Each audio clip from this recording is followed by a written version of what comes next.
اعوذ باللہ من الشیطان الرجیم بسم اللہ الرحمن الرحیم الذین ينقضون عہد اللہ من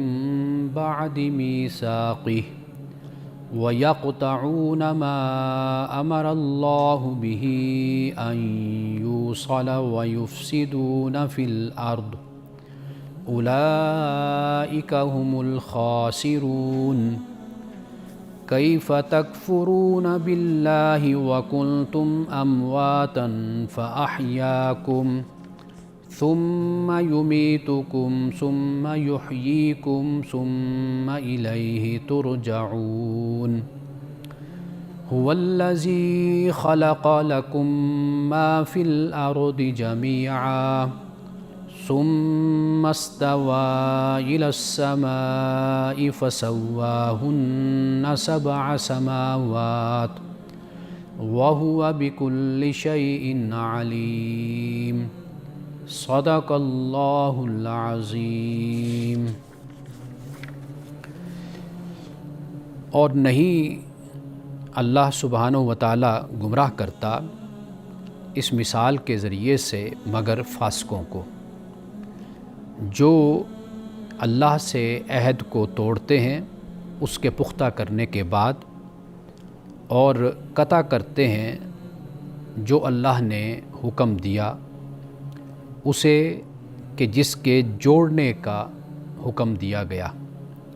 وَيُفْسِدُونَ فِي الْأَرْضِ اور زمین میں فساد کرتے ہیں، اولئک ھم الخاسرون یہی لوگ نقصان اٹھانے والے ہیں۔ کیسے تم اللہ کا انکار کرتے ہو حالانکہ تم عدم میں تھے، مردہ تھے، تو اس نے تم کو زندہ کیا، پھر وہ تم کو مارے گا، پھر وہ تمہیں زندہ کرے گا، پھر اس کی طرف تم لوٹائے جاؤ گے۔ وہی خدا ہے کہ جس نے پیدا کیا تمہارے لیے جو کچھ زمین میں ہے سب کا سب، پھر اس نے توجہ کی آسمان کی طرف یعنی بلندی کی طرف، تو انہیں استوار کر دیا 7 آسمان کی صورت میں، اور وہ ہر شے کا علم رکھنے والا ہے۔ پروگرام الکلام میں آپ تمام دیکھنے والوں کو خوش آمدید۔ آج ہم نے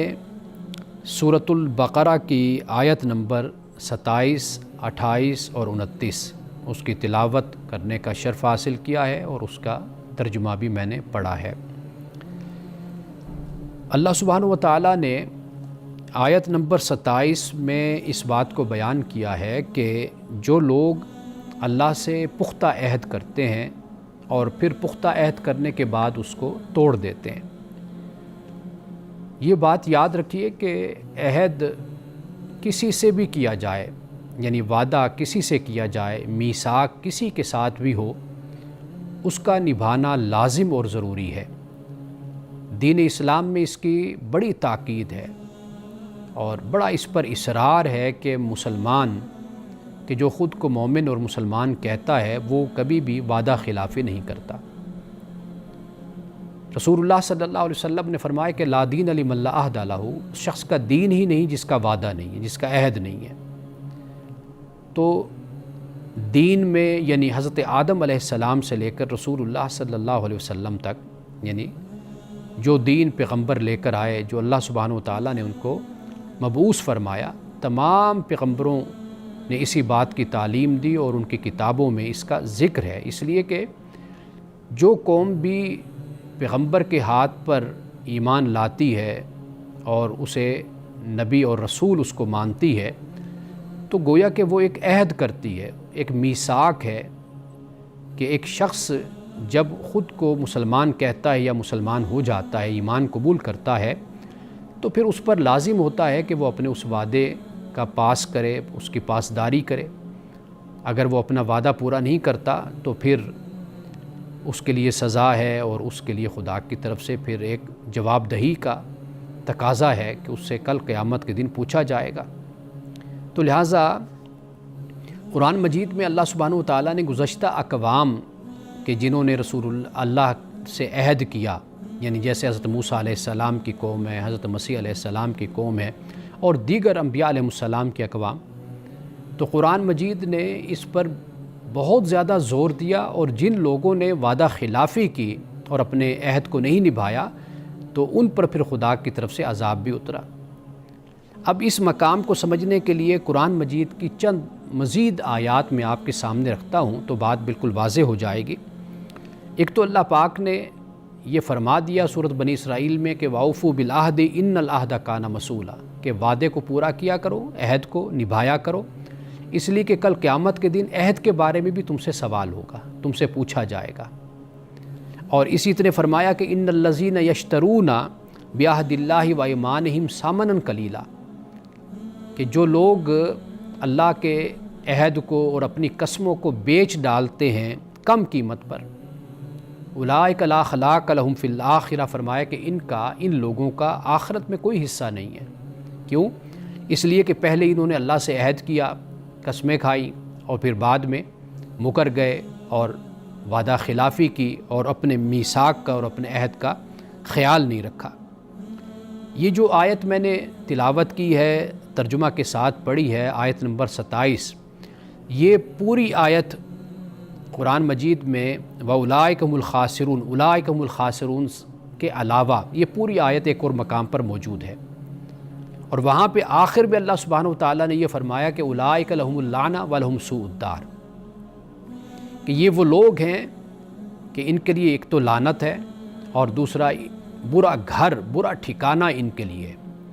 اب یہ جو لعنت ہے تو لعنت سے مراد یعنی جب اس کی نسبت اللہ کی طرف ہوتی ہے تو اس سے مراد یہ کہ خدا کی رحمت سے دور ہو گئے، اور اسی طرح جب ملائکہ کی طرف اس کی نسبت ہوتی تو اس سے مراد یہ ہوتا ہے کہ جو خدا نے ایک ان کا تعاون نیکی کے لحاظ سے، کہ نیکی کے کاموں میں ان کا کوئی تعاون ہو اور ان کے لیے راستے آسان ہوں تاکہ یہ نیکی کے کام کر سکیں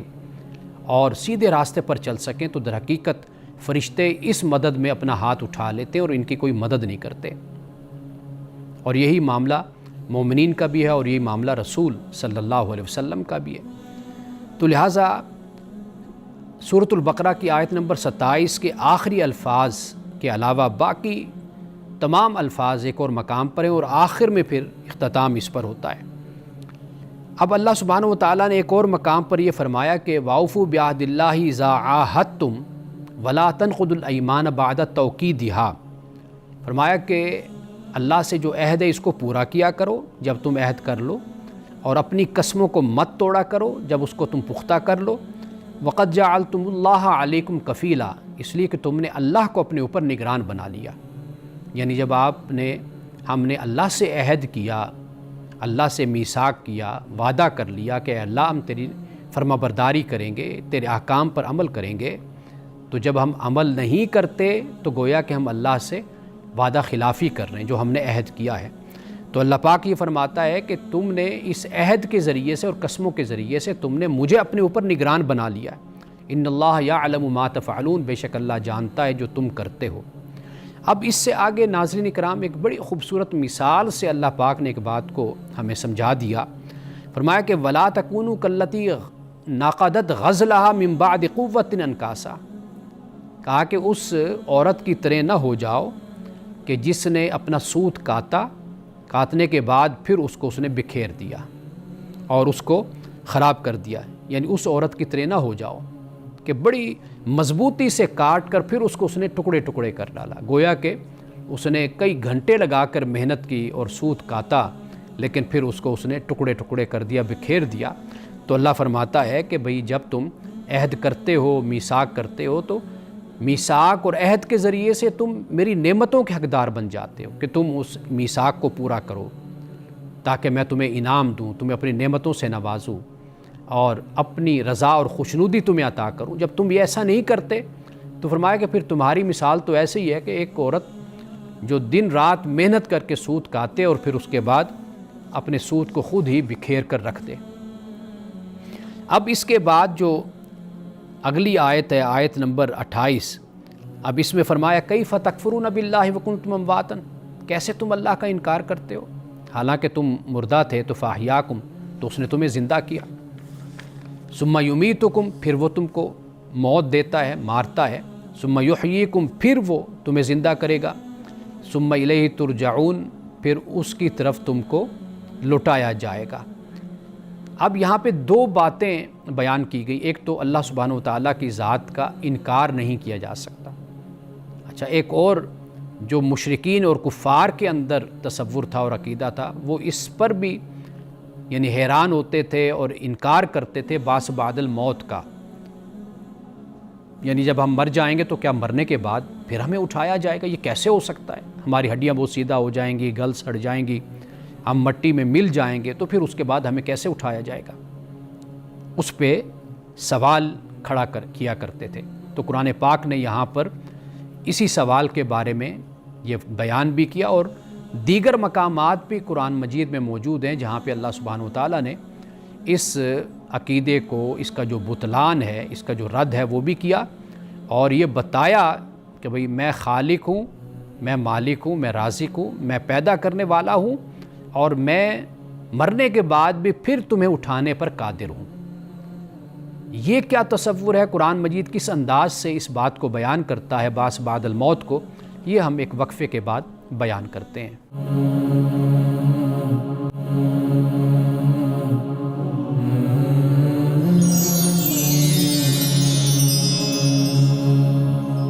وقفے پہ جانے سے پہلے ہم سورۃ البقرہ کی آیت نمبر 28 اس پہ بات کر رہے تھے۔ میں نے یہ عرض کیا کہ اس میں اللہ سبحانہ و تعالیٰ یہ فرماتا ہے کہ کیسے تم اللہ کا انکار کر سکتے ہو جب کہ تم کچھ نہیں تھے، جیسے سورۃ الدہر میں هل أتى على الإنسان حين من الدہر لم يكن شيئا مذکورا، کہ کیا انسان پر ایک وقت وہ نہیں گزرا کہ جب یہ قابل ذکر چیز ہی نہیں تھا، لم يكن شيئا مذکورا، ایسی چیز نہیں تھی جس کا ذکر کیا جائے، ایک وقت انسان پر وہ بھی گزرا۔ تو یہاں اللہ پاک ہی فرماتا ہے کہ جب تم مردہ تھے، عدم میں تھے، نتھنگنیس میں تھے، تو پھر اس کے بعد اللہ نے تم کو زندہ کیا۔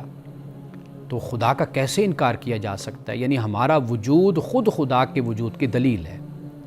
خدا کی ذات پر دلیل ہے ہمارا وجود، کہ ہمارا کوئی تو آخر خالق ہے کہ جس نے اتنے نظم کے ساتھ اور اتنی خوبصورتی کے ساتھ جس نے ہم کو بنایا، اتنی تسویہ کے ساتھ اور عدل کے ساتھ جس نے ہمیں تخلیق کیا، ترکیب کے ساتھ بنایا، تو کوئی تو ہمارا بنانے والا ہے نا۔ یعنی ہمارا چلتا پھرتا وجود اور میرے اس وجود سے نکلتی ہوئی آواز جو میں بول رہا ہوں، تو یہ سب کچھ خدا کے وجود پر ایک دلیل ہے۔ اب آئیے ذرا دیکھیے کہ قرآن پاک اور مقامات پر اس بات کو کیسے بیان کرتا ہے۔ اللہ سبحانہ و تعالیٰ فرماتا ہے یحسب الانسان ان لن نجمع عظامہ، کیا انسان یہ گمان کرتا ہے کہ ہم اس کی ہڈیوں کو جمع نہیں کر سکتے؟ بلا قادرین علی ان نسوی بنانا، فرمایا کہ بلکہ ہم تو اس پر بھی قادر ہیں جو اس کے پور پور یہ جو ہیں ان میں بھی ہم،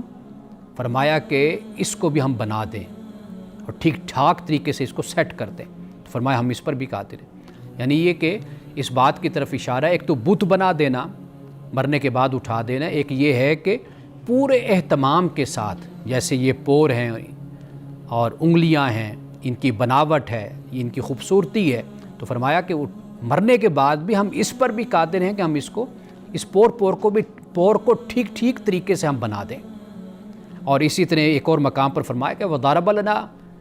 مَثَلًا وَنَسِیَ خَلْقًا، کہ یہ جو انسان ہے ہمارے لیے مثال کی بات کرتا ہے۔ یعنی مثال سے مراد یہ ہے کہ بھئی کہ یہ کیسے ممکن ہے کہ مرنے کے بعد اٹھایا جائے۔ وَنَسِیَ خَلْقًا، فرمایا کہ یہ اپنی تخلیق کو بھول گیا۔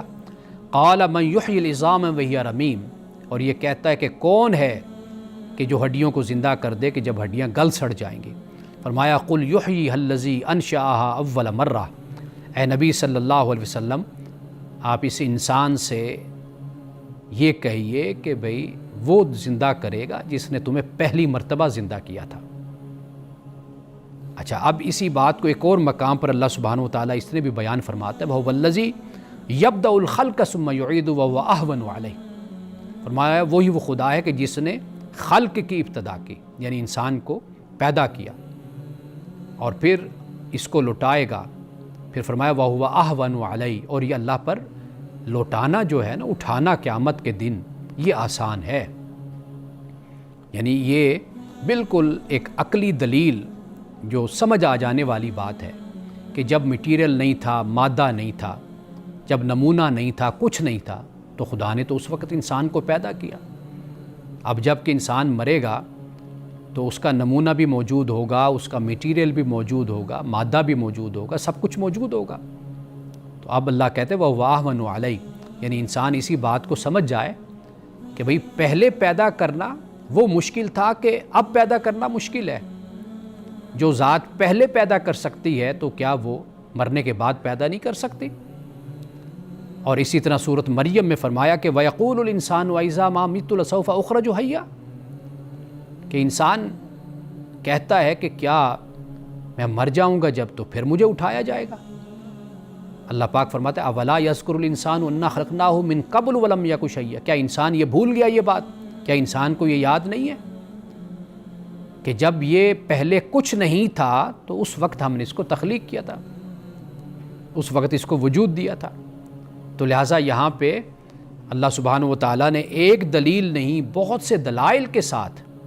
یہ بات ہمیں سمجھا دی ہے، عقلی بنیاد پر لاجیکلی یہ بات ہمیں سمجھا دی کہ دیکھو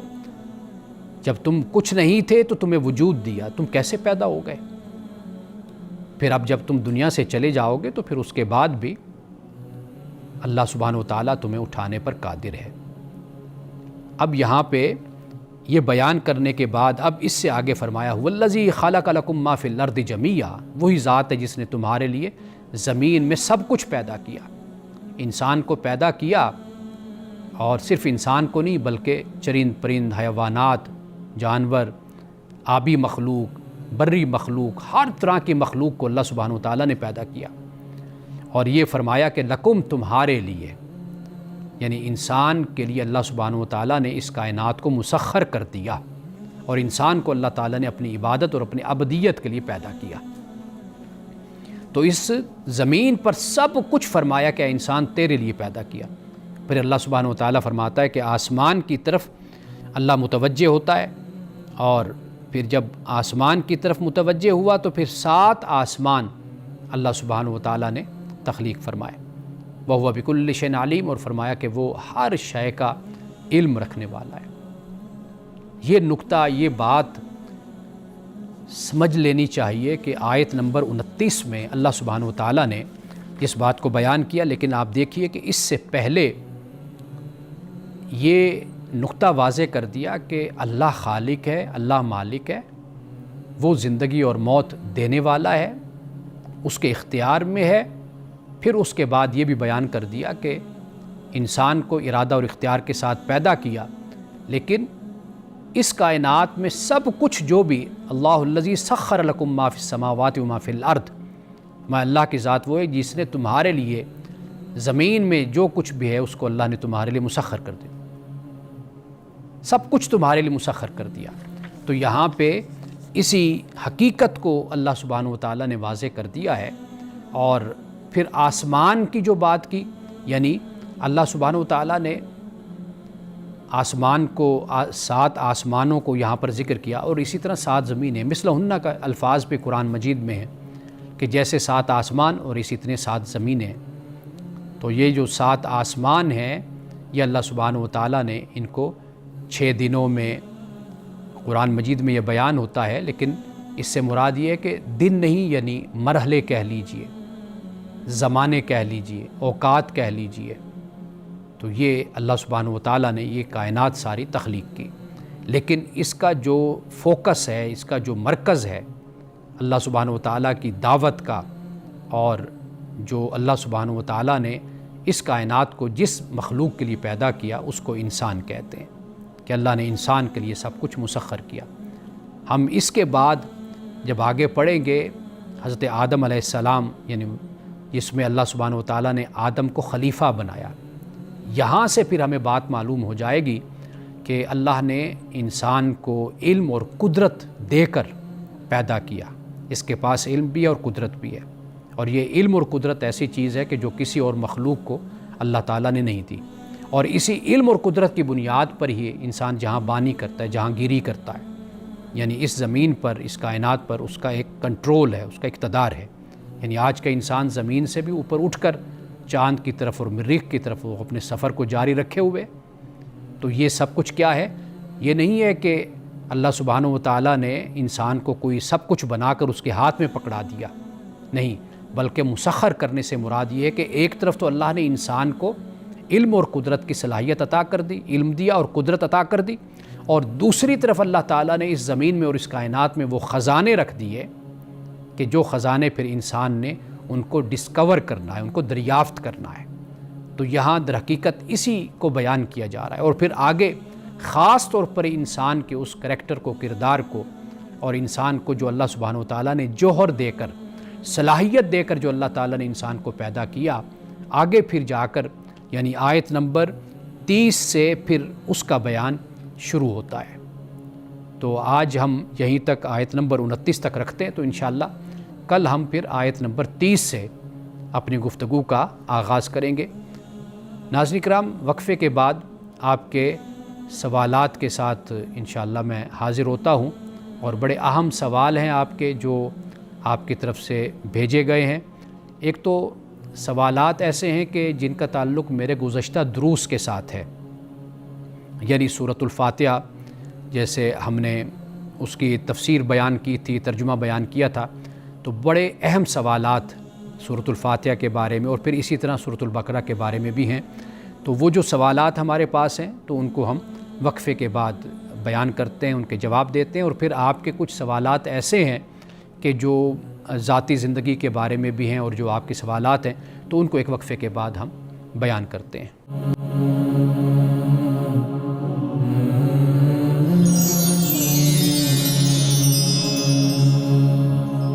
وقفے کے بعد دوبارہ حاضر خدمت ہیں۔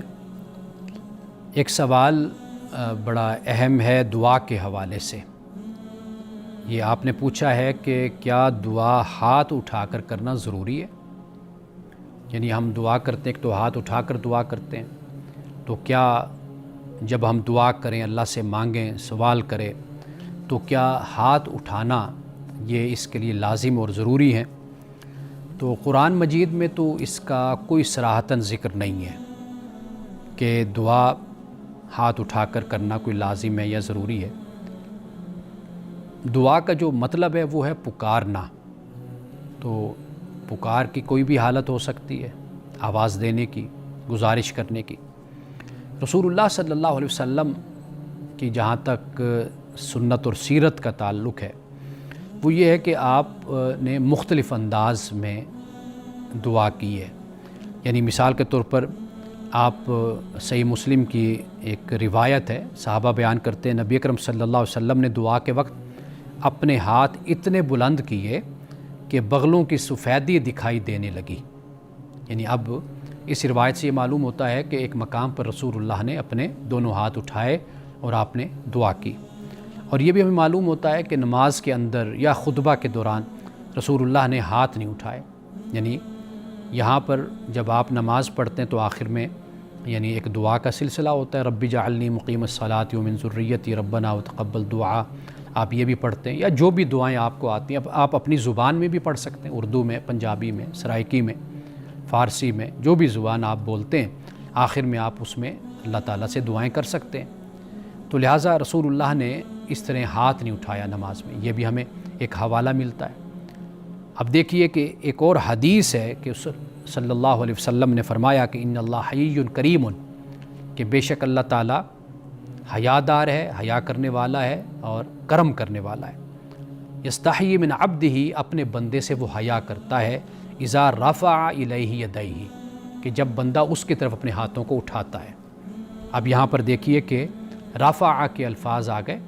یعنی اپنے ہاتھوں کو اٹھانا۔ فرمایا ان یردہما صفرا، یعنی خالی ہاتھ اللہ اس کو لٹا دے تو اللہ کو حیا آتی ہے کہ اس کا بندہ تو اپنے ہاتھ اٹھا کر دعا کر رہا ہے، اس کی بارگاہ میں ہاتھ اٹھائے ہوئے ہے اور مانگ رہا ہے تو اللہ اس کو عطا نہ کرے، تو اللہ کو اس سے حیا آتی ہے۔ اب دیکھ لیجئے کہ یہاں پر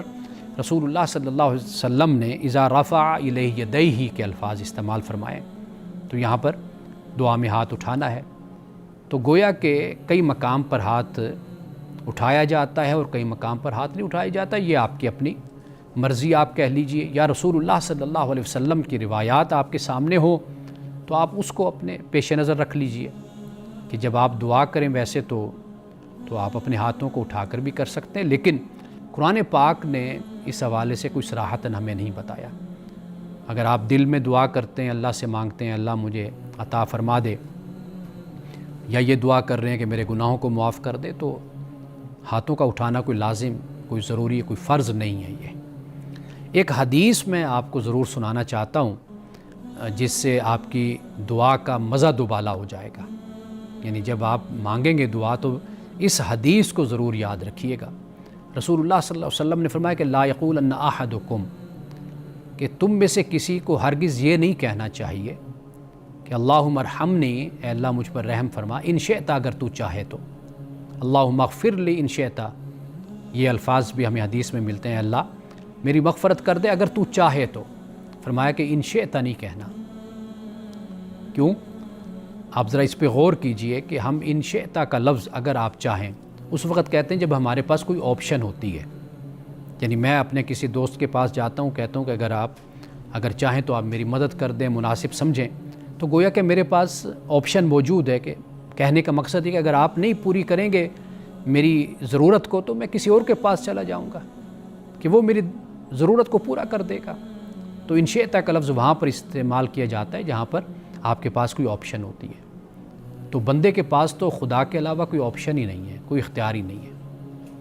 تو اس نے مانگنا ہے تو اپنے خدا سے ہی مانگنا ہے، اپنے رب سے ہی دعا کرنی، اس کے علاوہ تو اس کے پاس اور کوئی در تو نہیں ہے نا کہ جہاں پر جا کر وہ اپنی جھولی پھیلائے، مانگے، سوال کرے، گڑ گڑائے، گریہ وزاری کرے، آنسو بہا کر مانگے، تو وہ تو صرف خدا کا ہی در ہے۔ تو لہٰذا جب خدا سے مانگا جائے تو پھر ان شئت نہیں کہنا چاہیے۔ یعزم المسئلہ، فرمایا کہ پھر یقین کے ساتھ اللہ تعالیٰ سے مانگو، پختہ ارادے کے ساتھ اللہ تعالیٰ سے مانگو، اور فرمایا کہ فَإِنَّهُ لَا مُكْرِهَ لَهُ، اور اللہ پر جبر بھی کوئی نہیں ہے، یعنی وہ اپنی شان کے لائق جو وہ مناسب سمجھتا ہے وہ بندے کے ساتھ معاملہ کرتا ہے۔ ایک اور حدیث میں رسول اللہ صلی اللہ علیہ وسلم نے فرمایا کہ بھئی جب اللہ تعالیٰ سے مانگو تو یہ کہو اللہ اگر جو میں مانگ رہا ہوں یہ بہتر ہے تو یہ عطا فرما دے، اگر یہ بہتر نہیں ہے جو تو بہتر سمجھتا ہے تو مجھے وہ عطا کر دے۔ تو یہ بڑا خاص تعلق ہے بندے کا اپنے خدا کے ساتھ،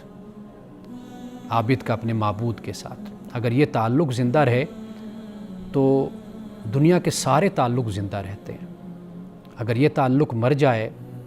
تو پھر کوئی تعلق زندہ نہیں رہتا، سارے رشتے مر جاتے ہیں۔ اس تعلق کو پریفرنس دیں، ترجیح دیں اس تعلق کو۔ ہر تعلق پر سب سے بڑا تعلق اور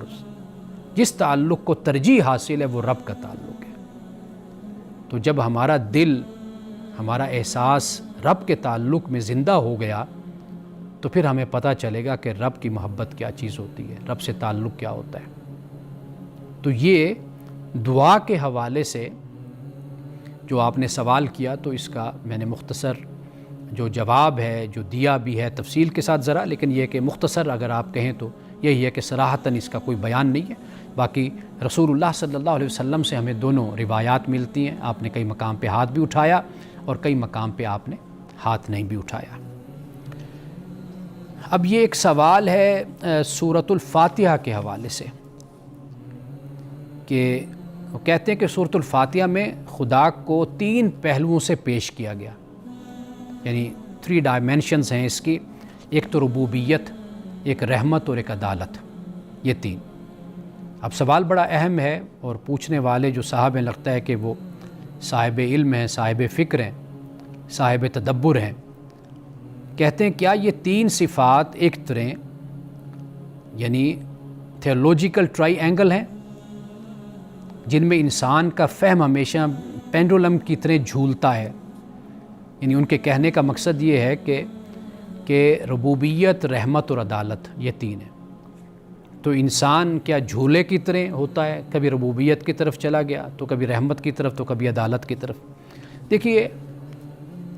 ان تینوں صفات میں توازن یہ سب سے اہم ہے، یعنی اگر یہ توازن خراب ہو جائے نا، یعنی مثال کے طور پر آپ دیکھیے اگر رحمت یعنی اس پر اگر صرف زور دیا جائے تو پھر انسان غفلت، لاپرواہی اور گناہ میں جرت مند بھی ہو سکتا ہے، اور اگر ربوبیت پر زور دیا جائے تو پھر انسان میں تکبر اور فخر پیدا ہو سکتا ہے کہ میں خود مختار ہوں، اور پھر اگر عدالت پر زور دیا جائے تو پھر انسان میں مایوسی، خوف اور اللہ کی رحمت سے نا امیدی کا انسان شکار بھی ہو سکتا ہے۔ تو لہٰذا وہ جو پینڈولم کی لفظ آپ نے استعمال کیا ہے، جھولا، تو در حقیقت توازن ضروری ہے، یعنی کسی ایک طرف آپ رہیں گے تو آپ کسی مشکل کا شکار ہو سکتے ہیں۔ تو لہٰذا آپ یہ کیجئے کہ ان تینوں صفات کے ساتھ جو آگے فرمایا نا ایاک نعبد و ایاک نستعین، اس کو ضرور اپنے پیش نظر رکھیے، اس لیے کہ ربوبیت کا جو حق ہے وہ صرف وہ اللہ سبحانہ و تعالیٰ کے لیے ہے، اور ربوبیت، رحمت، عدالت، یہ سارے جو حق ہیں ان کی ادائیگی اور ان میں توازن اگر پیدا ہو سکتا ہے تو وہ عبدیت اور بندگی کے ذریعے پیدا ہو سکتا ہے۔ وقفے کے بعد دوبارہ آپ کی خدمت میں حاضر ہوتے ہیں۔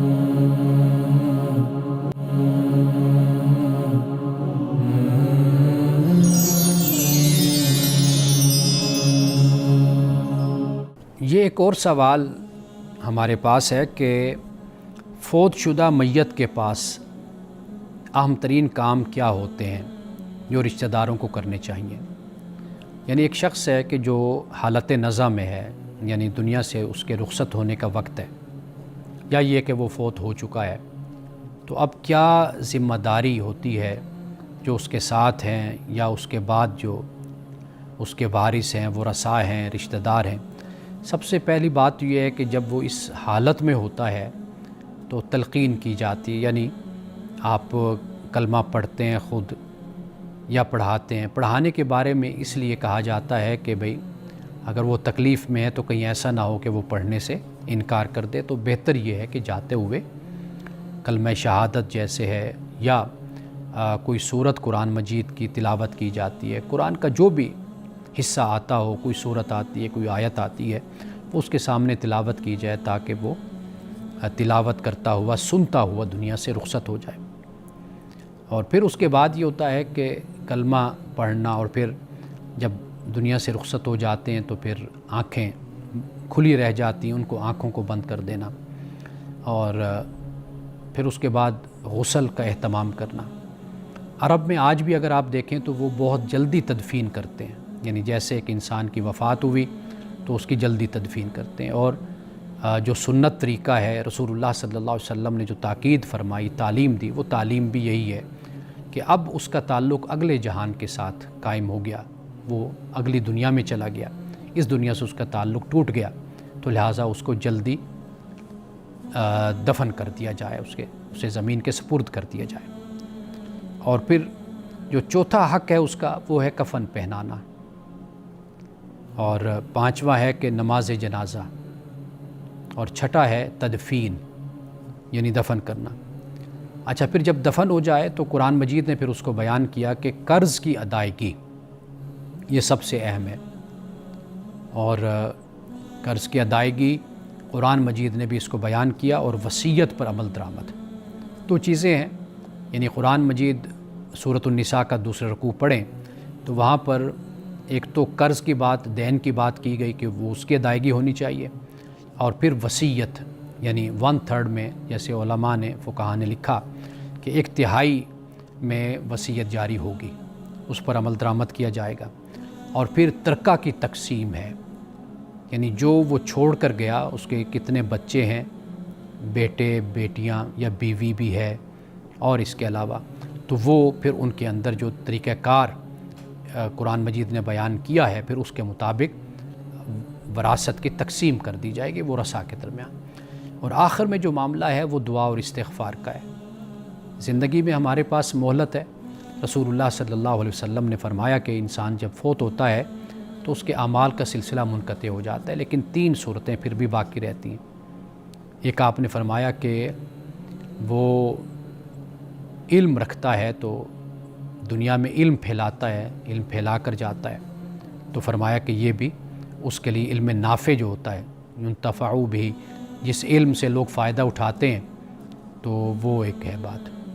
اور دوسرا کیا ہے, فرمایا کہ والد صالح اور اولاد صالح اولاد.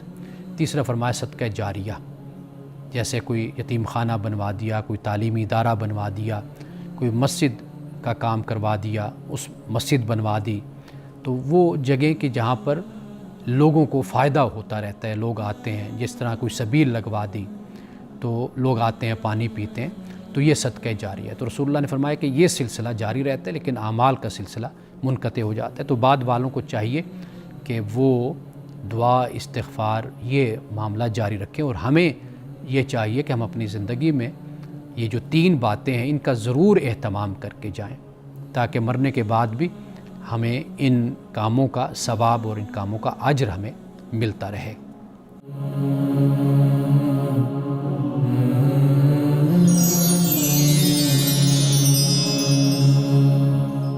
رسول اللہ صلی اللہ علیہ وسلم کی ایک حدیث حضرت ابو ہریرہ رضی اللہ تعالی عنہ روایت کرتے ہیں کہ رسول اللہ صلی اللہ علیہ وسلم کے پاس ایک آدمی آیا اور وہ نہایت خوبصورت تھا, حسین و جمیل تھا. اس نے کہا مجھے خوبصورتی بہت پسند ہے اور مجھے جو کچھ عطا کیا گیا وہ آپ دیکھتے ہیں, یعنی میں بھی خوبصورت ہوں اور مجھے خوبصورتی پسند بھی ہے. اور اس نے کہا کہ میرا حال یہ ہے کہ مجھے یہ بھی پسند نہیں کہ جو جوتے میں پہنتا ہوں اس کے تسمے بھی خوبصورت نہ ہوں, یعنی اتنے خوبصورت ہوں کہ مجھ سے کوئی اس پر فوقیت لے جائے, مجھے یہ بھی پسند نہیں ہے کہ سب سے خوبصورت جوتے اور ان کے تسمے ہوں. اور پھر وہ عرض کرتا یا رسول اللہ صلی اللہ علیہ وسلم کیا یہ تکبر ہے؟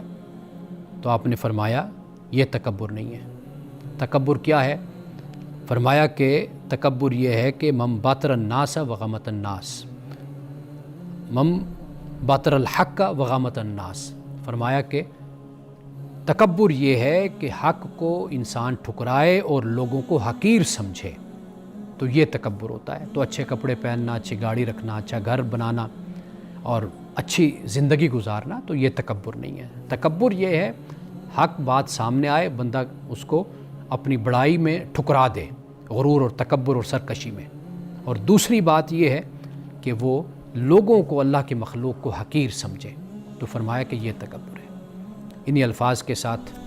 اجازت چاہتا ہوں, انشاءاللہ کل پھر آپ سے ملاقات ہوگی. السلام علیکم ورحمۃ اللہ وبرکاتہ.